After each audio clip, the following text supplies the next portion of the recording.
Hi and welcome to Trading Pulse and Stream. Today we are going to go over today's trading setup for Plus members and how I trade it. As you can see here, we had one long setup and two short setups. The first short zone is best for scalp, which means I don't hold it for long and my stop loss is very close. The second area has more confluence and is a more reliable short area for many other reasons.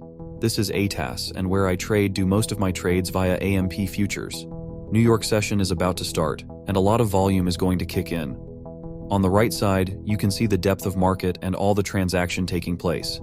It's important to monitor the trades taking place, as it is raw data over what is going on. As you can see, there are a lot of buying orders coming in, but we do have a bearish short setup, so we expect this to end quite soon.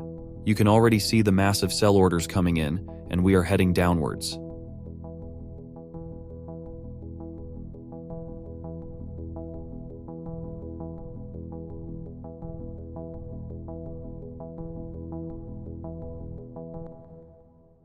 Here I'm looking at the orders coming in and how the delta is looking. Delta is the accumulated trades on a certain period. It's still going up, and we are still above the WVAP, which is one of the most respected indicators out there.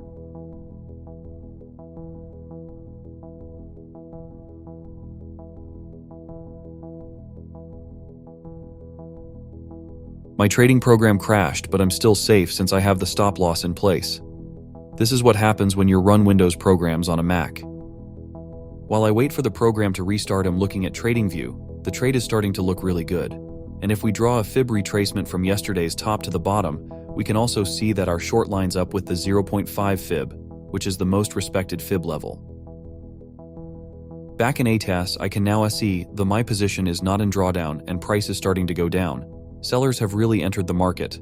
One of many good thing ATAS is that you can zoom into the candles and see the transactions inside. That's like an X-ray of a candle. I use this quite much. We are now $70 into profit and expect price to go lower. I am using TPO letter to verify the recent tops. Do they look good, okay, or are they ugly tops? The first top looked okay.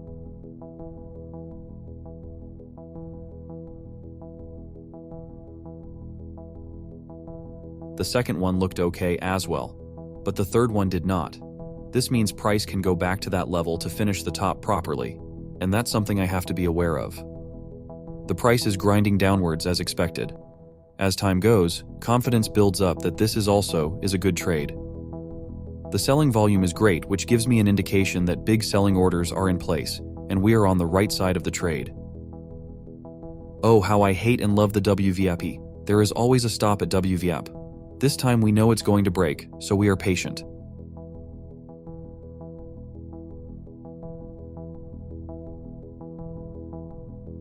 And there it broke, but it's not going to be an easy surrender. WVAP is a strong MFK air, but eventually it got broken, and once it breaks, we get a big move to the downside. Order flow looks bearish still. A lot of selling orders are still coming in.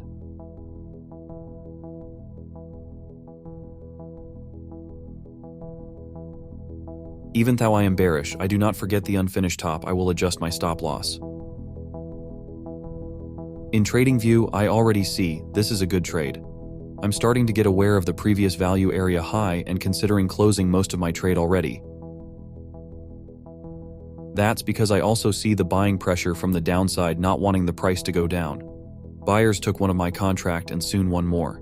We are not in my long zone, but you cannot deny that buyers want to buy a lot.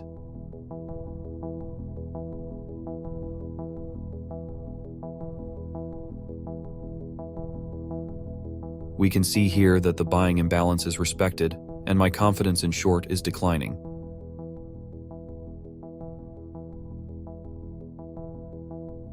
With one contract left, I start to leave my bearish mindset and look for longs. With the long position in place, I now have to face the damn VWAP again. The VWAP could be a retest for a potential bigger move to the downside, but I see an aggressive buying pressure thinking this might blow the WVAP. Patience is the key. As you can see, the long played out well, and I locked in over $1,000. Thanks a lot for watching. Please like and share for more content from Trading Pulse.